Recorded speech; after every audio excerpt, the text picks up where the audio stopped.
물같이 바람같이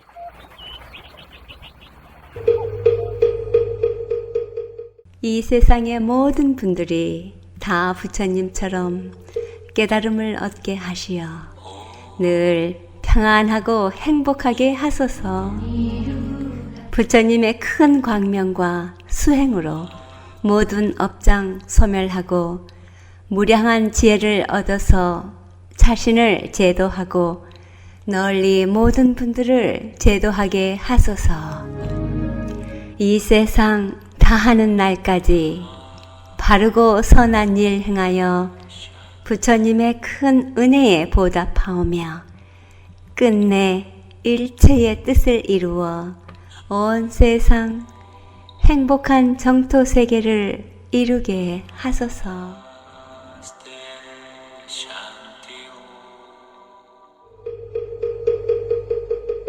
부처님 말씀 법구경.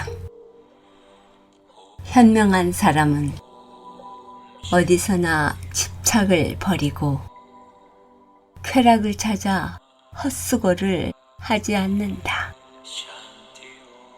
즐거움을 만나거나 괴로움을 만나거나 지혜로운 사람은 흔들리지 않는다. 안녕하십니까. 물같이 바람같이 김자원입니다. 오늘이 10월 마지막 토요일입니다. 뭔가 느긋한 마음으로 가을 즐길 수 있는 10월이 다 지나갔다 생각하니 아쉽습니다. 현명한 사람은 어디서나 집착을 버린다 하신 말씀, 10월에 대한 이런 미련도 역시 집착에서 비롯된 것이구나 하는 생각이 문득 웃음을 짓게 합니다. 쾌락을 찾아 헛수고하지 않고 즐거움을 만나거나 괴로움을 만나거나 흔들리지 않는 지혜로운 사람, 깊어진 가을만큼 영근 마음으로 그 결실을 향한 발걸음 내딛고 싶습니다. 지혜와 복덕을 지니신 애청자 여러분과 함께 튼실한 마음 거두며 깨침의 소리, 진리의 말씀 전하는 뉴욕 불교방송 진행합니다. 물같이 바람같이 뉴욕 불교방송, 오늘 이 시간에는 지난주 한국불교대학교의 관음사 뉴욕도량 고우 스님께서 해주신 법문 발췌했습니다. 스님들께서 수하시는 가사 장삼의 의미, 그리고 가사를 누구도 탐내지 않을 괴색으로 만들라 하신 부처님의 배려, 또한 가사는 조각조각 키워 스스로 탐욕심을 없애고 타인에게 갖고 싶은 마음을 내지 않도록 하셨다는 점을 법문해 주셨습니다.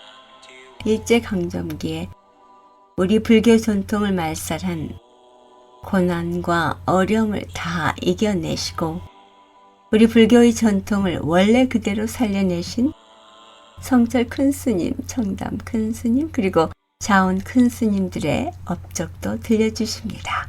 함께 듣습니다. 관세음보살, 한 주 동안 가을 냄새를 만끽 잘 하고 오셨지요? 네. 이제 또 눈 깜빡하면 또 겨울이 또 찾아올 겁니다. 겨울 준비 잘 하시고요. 오늘 여러분들께서 질문을 주셨던 주제에 대해서 오늘 얘기를 해볼까 합니다. 수행자들이 수하는 가사에 대해서 오늘 이야기를 할 건데요. 짧은 퀴즈를 하나 드릴게요. 제가 이렇게 의복을 수하고 있는데 가사는 어디에 해당할까요? 1번 정답입니다. 그러면 이 안에 회색 옷은 명칭이 무엇일까요? 장상. 와, 박수 한번 주세요. 장상을 잘 맞추시는 분은 거의 없으신데 수행자들이 수하고 있는 이 의복을 가사장삼이라고 합니다.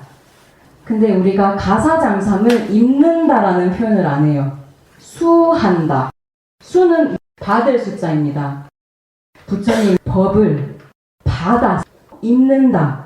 그래서 이 가사 자체가 부처님의 법을 의미합니다. 이것의 색깔의 명칭은 어떻게 될까요? 네, 이 가사는 어떤 색이라고 부를까요? 황토색, 또 밤색, 또 벽돌색, 벽돌색도 비슷하네요. 또 갈색, 황금색, 황금으로 보이시나 보네. 이 가사는요, 우리 승가에서는 괴색이라고 합니다. 괴색. 정색, 백색, 흑색, 황색, 이런 원색, 표준색이라고 하는 원색에서 떠난 색이라고 해서 괴색이라고 합니다. 이거는 부처님께서 괴색을 입으라고 하셨어요. 왜 그러셨을까요? 사치하지 말라고, 색을 멀리하라고. 의견을 붙이니까 막 의미가 또 생기네요, 그죠? 부처님께서 이 괴색으로 가사를 수화라고 말씀하신 이유는요, 여러분들께서 이 색을 보셨을 때, 와, 저거 갖고 싶다. 아, 저 천을 좀 구해가지고 나도 옷 입어야지, 이런 생각이 드세요, 혹시? 네. 드세요? 네. 이제 여러분들께서는 익숙해지셔서 그렇지만, 이게 명명하기가 참 어려운 색이기도 하고, 이 색상을 어디 매치하기도 쉽지 않을 거예요. 그리고 아름답거나 매력적인 색은 아닙니다. 부처님께서 이 괴색을 하라고 말씀하셨던 이유는 도적들, 지금 말하는 도둑들이 이 승복을 보고 저 갖고 싶다, 가져가는 것, 그것을 일단은 방지하셨고요. 타인으로 하여금 이 색이 아름답게 보여서 욕심을 내지 않게 미연에 방지하는 색이기 때문이에요. 그래서 이 괴색은 무욕의 색이다 라고 합니다. 여러분들께서 이 가사를 좀 자세히 보시면 좀 특징이 있어요. 보이세요? 조각조각. 눈이 좋으시네요. 멀리서 보면 이게 한 천으로 되어 있다고 느끼는데 잘 보면 조각조각 나눠져 있습니다. 왜 조각조각 나눠져 있을까요? 이것도 역시 맞습니다. 두 가지 이유가 있는데 탐하지 말라라는 그 이유가 하나 있어요. 또 도적들이 이걸 가져간들 한들 조각조각 나눠져 있는 천을 어디다 쓰겠습니까? 또 다른 의미가 있는데 그것은 좀 이따가 말씀을 드리고, 부처님께서 가사를 어떻게 만들어라 라고 경전에 설하신 내용이 있어요. 그래서 우리가 그 당대로 돌아가서 부처님의 이야기를 한번 들어보겠습니다. 한번 다 같이 읽어보실게요. 부처님께서 한 번은 마가다국의 들판을 지나게 되었다. 작물이 자라고 있는 논들은 뚝을 경계로 질서정연하면서도 아름다운 풍광을 그려내고 있었다. 이것을 보시고 아난다에게 말씀하셨다. 아난다여, 저 잘 정비된 마가다의 들판이 보이느냐? 예, 부처님. 아난다, 너는 저 들판과 같이 비구들의 가사를 만들어 보아라. 예, 부처님. 얼마 지나지 않아 아난다는 몇 벌의 가사를 만들어 부처님께 보여드렸다. 이것을 보신 부처님은 비구들을 모이라 하여 말씀하셨다. 비구들이여, 아난다는 참으로 총명하구나. 내가 간단히 말하였는데도 천 조각들을 이때여 잘 만들었구나. 잘라진 조각들을 기워 입으면 수행자에게 어울리며 아무도 탐내지 않는다. 그러면서 부처님은 마을에 나갈 때 입는 승가리, 의식 및 포살 때 입는 울다라승, 네이로 있는 안타회 등도 조각을 이용해 만들도록 정하셨다. 이것은 가사의 모양 및 색에 따른 탐욕심을 내지 않도록 하기 위한 조치였다 라고 하네요. 여기 밑에 보면 제가 분소이라는 설명을 좀 해놨습니다. 수행자들이 제일 처음에 입었던 가사는 이 부처님께서 이렇게 명명하셨던 천조각을 이어서 만들으라 하시기 전 10초에 이 가사는 분소이로 만들어진 거였어요. 분소이라고 하면 그 당시에 가장 하찮은, 사람들이 보지도 않는 천, 시체를 싸다가 말았던, 버려진 그 천 조각을 조각조각 기워서 가사를 수하고 다니셨는데, 왜 부처님께서 여기에 이야기처럼 새롭게 가사를 조각조각 내어서 만들으라고 하셨을까요? 위생에 좋지 않아서 현대적인 이유입니다. 희소같이 그때 그 수행자들 부처님께서 늘 매일 걸식을 다니셨어요. 걸식을 다니시면서 이 분소위를 이렇게 수하시고 다니셨는데 부처님 시대 때도 점점 상업화되고 상업을 통해서 큰 부호들이 나타나기 시작하고 그래서 좀 살기 좋아졌습니다. 그래서 사람들의 수준도 조금 높아지기 시작했고 아까 보사님께서 말씀하셨던 위생 문제도 문제가 되었겠죠. 그러다가 어느 날 이렇게 걸식을 가시다가 늘 걸식을 받는 장소였는데 거기 계신 불자님들이 냄새나요. 분소이라는 게 좀 더러운 이런 냄새였기 때문에 부처님께서는 그때 그 생각을 하십니다. 수행자들이 탐욕심을 없애기 위해서 만들어 놓은 건데 이것이 우리의 무욕을 위해서 타인들에게 불만이나 불편을 주면 안 되겠구나. 그래서 새로운 천을 덧대어서 가사를 새로 만들어야겠다 라고 해서 부처님께서 이런 이야기가 나와 있는 겁니다. 여기 이렇게 보면 탐욕하는 마음을 내게 하지 않기 위해서 우리가 천 조각들을 이었다고 했는데 또 하나의 이유가 있습니다. 이 가사를 보면 조각조각 나와져 있는 게 무슨 모양일까요? 밭, 논의 모양을 본다는 것입니다. 우리 불교에서는 밭의 모양으로 조가 나눠져 있는 건데 이것을 바로 복밭, 복의 밭, 그래서 복전의라고 하는 겁니다.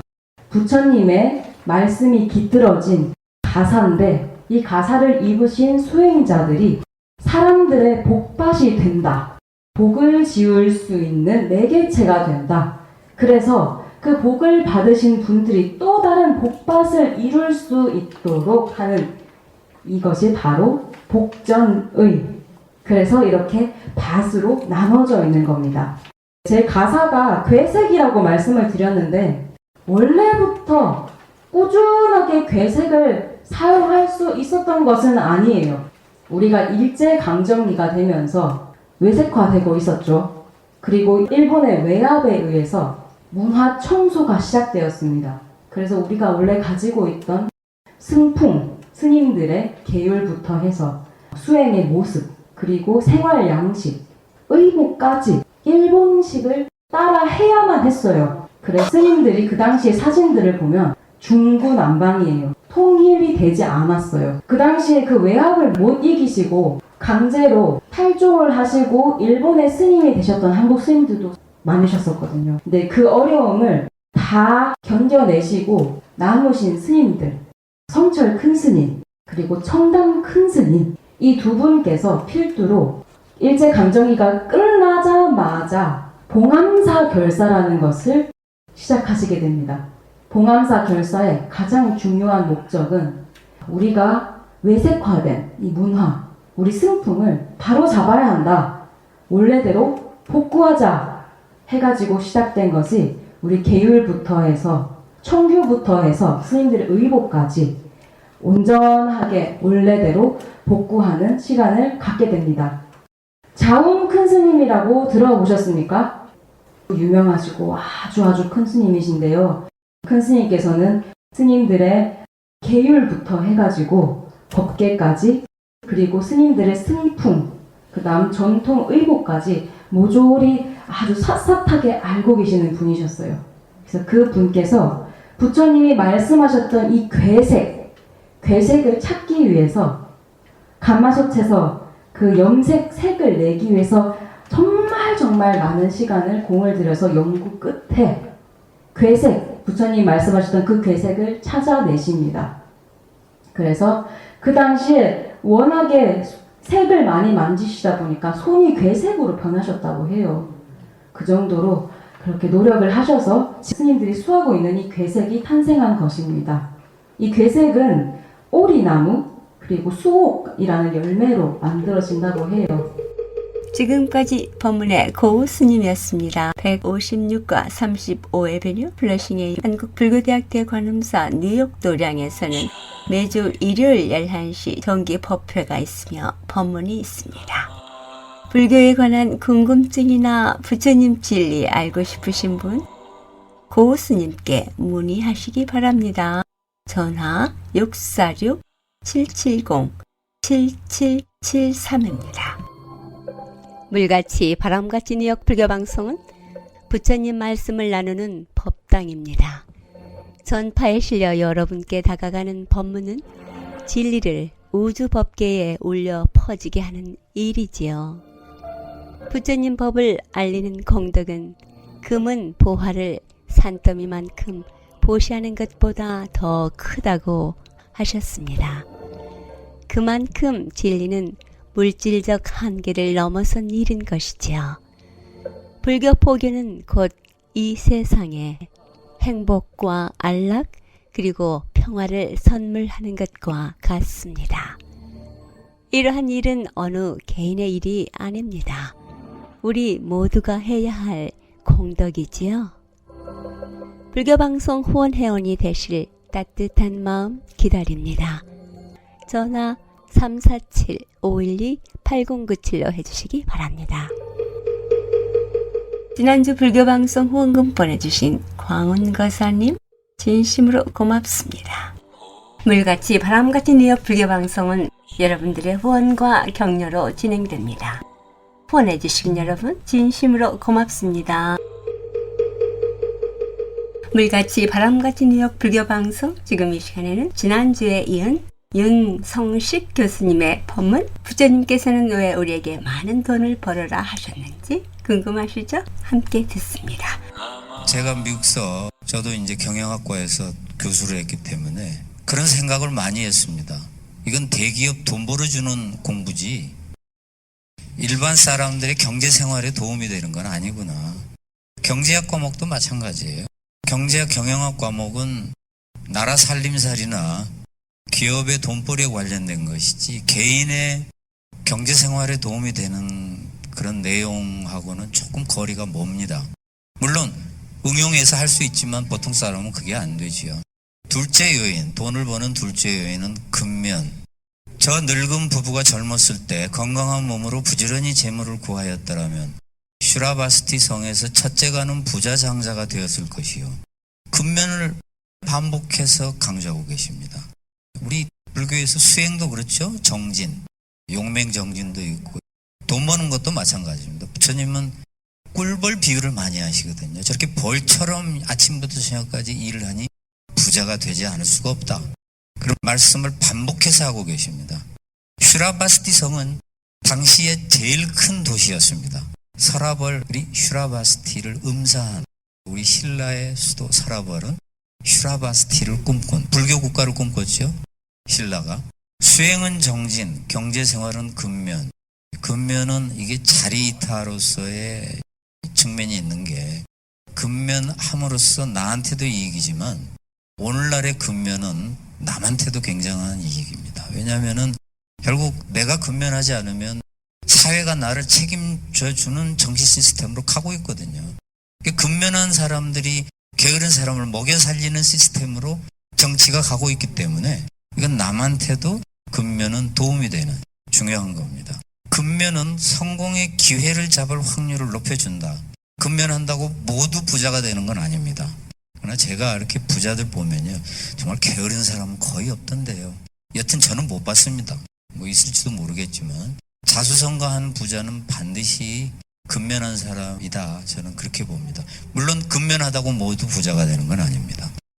벼력 자바함경에 이렇게 되어 있습니다. 이것을 그 일을 완성하기 위하여 마침내 그만두지 않나니 부지런함이라고 말하느니라.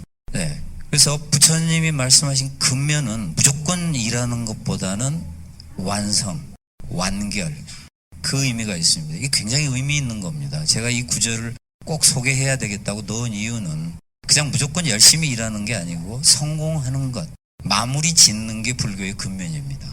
셋째 요인은 모험, 용기. 세계적인 베스트셀러 부자 아빠, 가난한 아빠를 제가 제목 때문에 한번 흥미로워서 본 적이 있어요. 엄청 기대를 하고 봤는데 메시지는 너무나 간단했습니다. 부자가 되려면 봉급 생활하면 안 되고 사업을 해라예요. 이걸로 어떻게 베스트셀러가 됐을까? 저는 제목을 잘 잡았다고 봅니다. 저도 제목 때문에 읽었으니까. 근데 사업을 한다는 건 모험이거든요. 그걸 아무나 해서는 안 됩니다. 그러나 확실한 것은 그저 봉급 조금씩 받아갖고 부자가 될 수 있는 사람은 극소수밖에 안 됩니다. 아주 고액 연봉자 아니면 봉급으로는 부자가 될 수 없어요.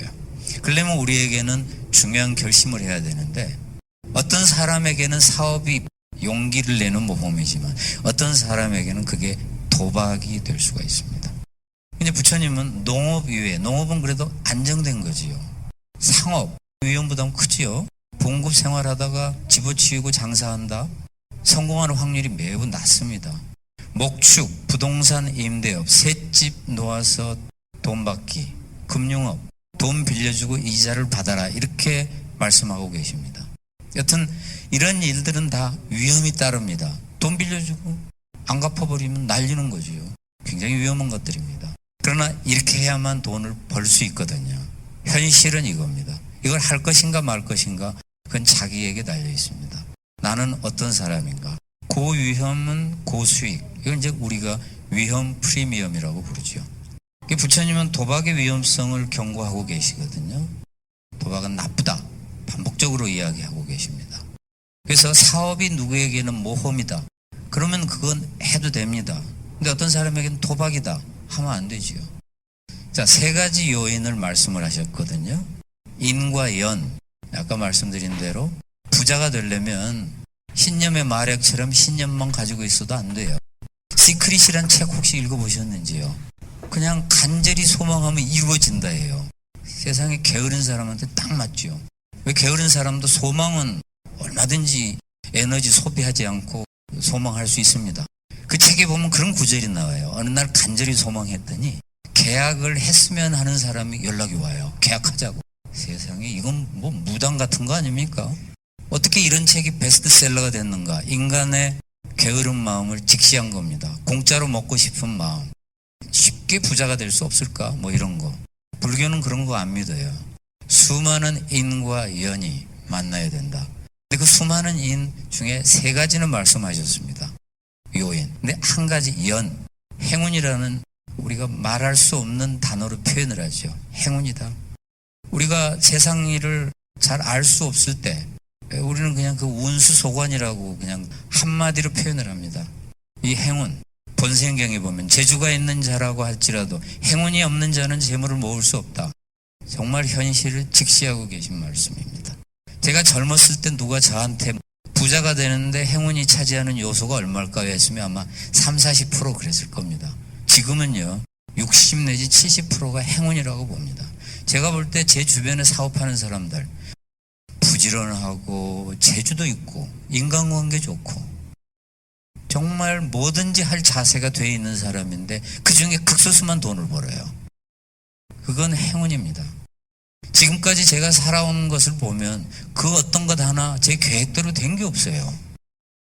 뭐든지 다 계획대로 안 됩니다.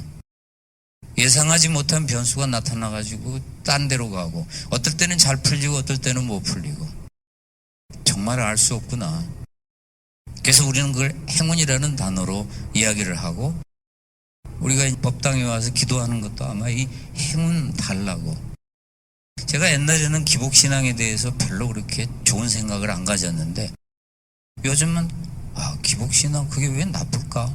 그런 생각을 합니다. 인간이라는 게 너무 세상이 힘드니까. 근데 기도를 할 때 중요한 게 있지요.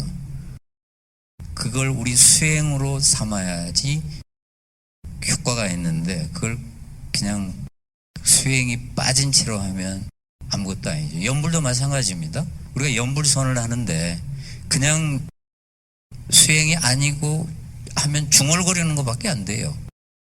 근데 그게 수행으로 하면 그게 이제 연불선이 되는 거죠. 부처님이 바보 줄이 판타카보고 너는 딴 걸로 안 되니까 마당 쓸어라 했거든요. 그냥 마당만 쓸었으면은 노동이죠. 그러니까 그 청소하는 환경미화원입니다. 그런데 그걸 수행으로 했기 때문에 깨달음을 얻은 거지요. 그래서 저는 행운이라고 하는 요소, 이게 엄청 크다. 미국의 존스 홉킨스 의대는 세계에서 최고의 의과대학입니다. 그 의과대학은 왜 세계 최고라고 하냐면 거기 가면 사망률이 제일 낮아요. 병원에 가면 우리가 살고 싶어서 가지요. 특히 노후에.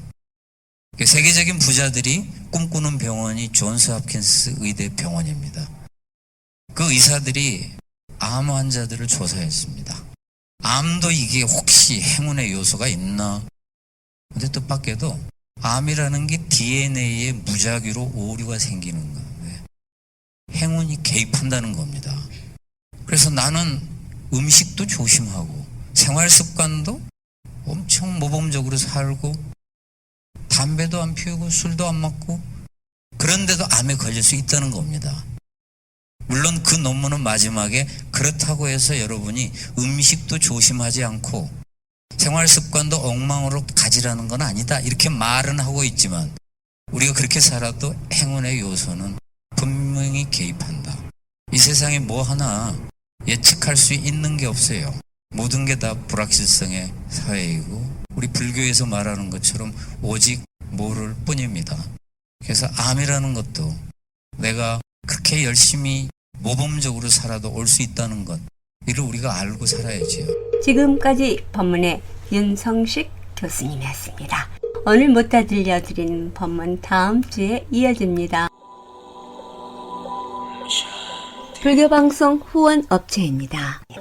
이경림 공인회계사, 한국과 미국 회계에 관한 제반 업무 믿고 맡기십시오. 문의전화 212-768-9144. 사랑과 정성의 H마켓 상품권으로 후원하고요. 중앙장의사, 뉴저지와 플러싱에 있는 하봉호 중앙장의사, 여러분의 어려운 시간 마음으로 함께합니다. 718-353-2424. 불교계 소식입니다. 업스테이트에 있는 뉴욕 원각사에서는 여러 대중들을 위한 좋은 프로그램이 있는데요. 우리 심신 건강에 도움되는 선요가, 그리고 참선 등을 전문적으로 지도하고 계신 인궁스님, 법회 후 오후에 선요가, 선명상을 하고 있으며 많은 호응을 받고 있습니다. 건강과 마음의 평화 그리고 행복을 얻게 되는 선요가나 선명상에 관심 있으신 분 원각사에 가시면 됩니다. 문의전화 845-497-2229입니다. 물같이 바람같이 뉴욕 불교방송 함께 들어주신 여러분 진심으로 고맙습니다. 내일은 가까운 사찰에 가셔서 좋은 법문 들으시고 도반들과의 좋은 인연 맺으시기 바랍니다. 지금까지 진행의 김좌원이었습니다. 다음 주 시간까지 편안한 시간 보내시기 바랍니다. 안녕히 계십시오. 불자님들의 4가지 거룩한 서원, 김희진이 노래합니다. 사홍서원.